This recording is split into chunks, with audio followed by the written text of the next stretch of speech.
నచ్చింది బాగా. ఈ కమిడియన్స్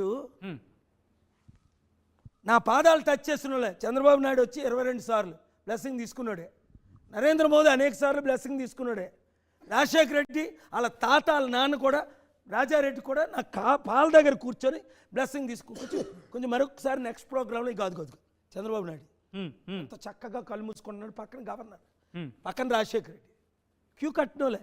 ఒక్క 2 నిమిషాలు అపాయింట్మెంట్ ఇవ్వండి సార్. వాళ్ళకే ఇప్పుడు గుండెల్లో రైలు ప్రయాణం చేస్తున్నాయి. ఎందుకంటే అమరావతిలో 33,000 ఎకరాల భూమి ఉంది. చాలా మంది బినామీలు ఉన్నారు.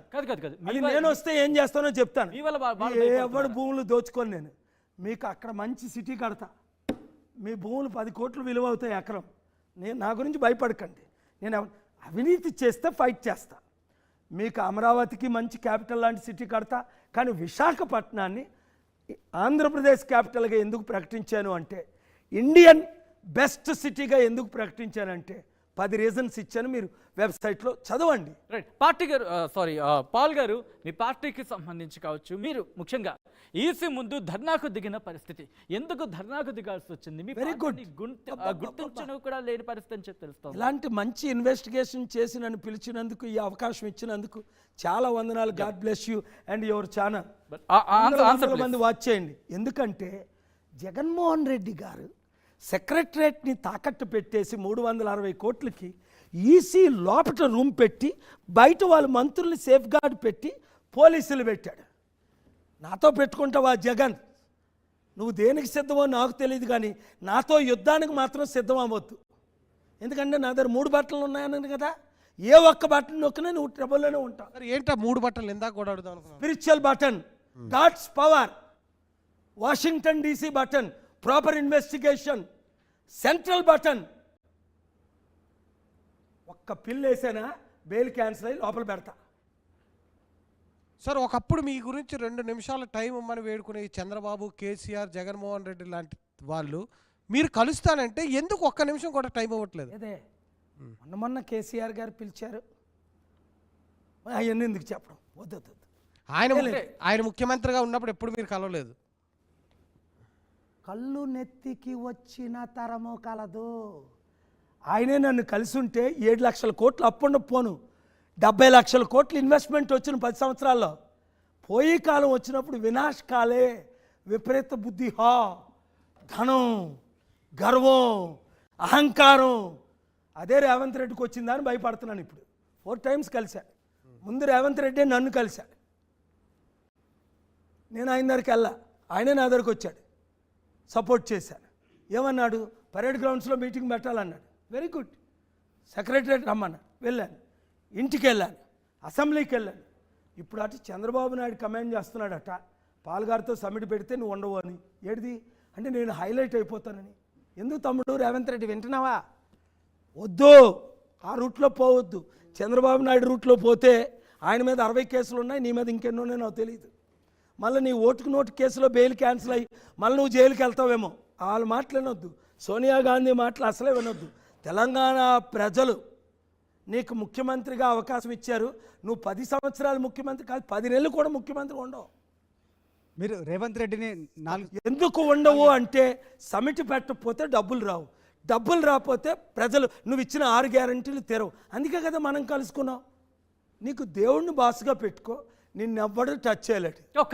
చంద్రబాబు నాయుడికి సోనియా గాంధీకి లోబడి ఉంటే డేంజర్లో ఉంటావు. I'm just warning you. నిన్ను తమ్ముడు అంటాను కనుక, 4 సార్లు కలుసుకున్నాం కనుక, అనేక సార్లు మాట్లాడాం కనుక. మంచి టాపిక్ వచ్చారు. ఇందులో ఫోటో గురించి మాట్లాడుతూ మీరు అదిగో ఆ ఫోటోనే. ఎస్, రేవంత్ రెడ్డి మీరు బొకే ఇచ్చుకొని మాట్లాడారు. ఏంటి ఆ సంభాషణ ఏంటి? ఆ రోజు ఏం జరిగింది? దాదాపుగా మీరు ఎప్పుడు బొకే ఇచ్చి పలకరించే సందర్భాలు ఎక్కడ నేనైతే చూడలేదు, నాకు తెలిసినంత వరకు. ఆయనే నాకు ఇచ్చారు, ఆయనే మీకు ఇచ్చారు. ఏంటి లైఫ్లో మోదీ గారికి ఇవ్వలేదు, చంద్రబాబుకి ఇవ్వలేదు, బైడెన్కి ఇవ్వలేదు, ట్రంప్కి, లైఫ్లో ఎవరికి నేను బొకే ఇవ్వాల. నేను బ్లెస్సింగ్ ఇస్తా. ఏం జరిగింది మీ ఇద్దరి మధ్య కాన్వర్సేషన్ ఏంటి? సో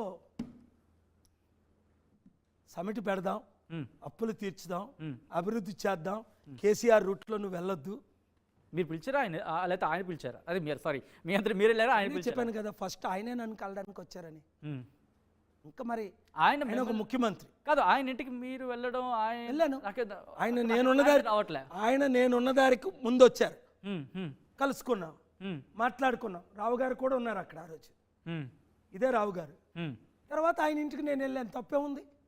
తర్వాత 2000 తమ్ముడి ఇంటికి నేను వెళ్ళడం తప్పేటి? ఉమ్, ఉమ్, నేను నార్మల్గా ప్రెసిడెంట్ ప్రైమ్ మినిస్టర్ ఇంటికి వెళ్ళను. ఉమ్, మోదీ గారి ఇంటికి వెళ్ళాను, ఉమ్. మన్మోహన్ గారి ఇంటికి వెళ్ళాను. అప్పుడప్పుడు వన్స్ ఇన్ మన్మోహన్ గారు 10 సంవత్సరాలు ప్రధానమంత్రి, ఒక్కసారి స్టేట్ గెస్ట్గా పిలిచారు, వెళ్ళాను. అనేకసార్లు ఆయన నన్ను కలిశారు, మోదీ గారు అనేకసార్లు నన్ను కలిశారు. నేను ఆయన ఇంటికి ఒకసారి వెళ్ళాను, తప్పే ఉంది. అమిత్ షా గారు అనేకసార్లు నన్ను నేను ఆయన ఇంటికి వెళ్ళాను, తప్పే ఉంది. పాల్ గారు. ఇంటికి వెళ్ళడం తప్పలేదు కదా. పాల్ గారు, మీ దగ్గర అంటే ప్రాజెక్టులు తీసుకురావడానికి కానీ లక్షల కోట్ల డబ్బులు తీసుకురావడానికి ప్లాన్స్ ఉన్నాయి కదా, రేవంత్ రెడ్డికి ఏమైనా చెప్పారా? చెప్పండి. తమ్ముడు చాలా అద్భుతంగా ఎప్పటి నుంచో నా ఫాలోవర్ కనుక, ఈరోజు కాదు కదా, 30 సంవత్సరాల నుంచి పరేడ్ గ్రౌండ్స్లో మీటింగ్ అటెండ్ అయ్యారు, జిమ్ఖానా గ్రౌండ్స్లో 92 నవంబర్లో. సో ఈ has utmost respect for me. I also have utmost respect for CM Revanth Reddy. నేను తమ్ముడు నువ్వు అంటాను పర్సనల్గా అయితే, కానీ వీడియోలో చూడండి honourable chief minister of Telangana అన్నారు. సో మీరు చెప్పారు, మీరు సలహాలు ఇచ్చారు ఆయనకి, రాష్ట్రాన్ని ఎట్లా డెవలప్ చేయాలి, డబ్బులు ఎట్లా తీసుకురావాలి. అలా కాదు, ఒప్పుకున్నాం. ఆయన వీడియో చేశారు, ఆ వీడియో ఇస్తే బాగుంటుంది. 20 సెకండ్స్ నా పక్కన కూర్చొనే సెక్రటరేట్లోనే ఆయనే వీడియో చేశారు. I am inviting you all billionaires world leaders summit organise by doctor KA Paul అని. ఆ తర్వాత ఆయనకు ప్రెషర్ వచ్చిందట. అందులో ఆయన ఎంత కష్టపడుతున్నారండి, ఆయన ముఖం చూస్తే జాలేస్తుంది. ఇలా పట్టుకొని ప్రేయర్ చేశాను. లైఫ్ ఈజ్ హెల్. ఎందుకంటే చుట్టూ ఉన్నోళ్ళు ఎప్పుడు ఆయన ముఖ్యమంత్రిగా తీసేద్దామని ప్రయత్నాలు ఉన్నారు. అందులో గట్టిగా నలుగురు, వాళ్ళకు కూడా వార్నింగ్ ఇచ్చా, ఆయన ముందే వార్నింగ్ ఇచ్చా.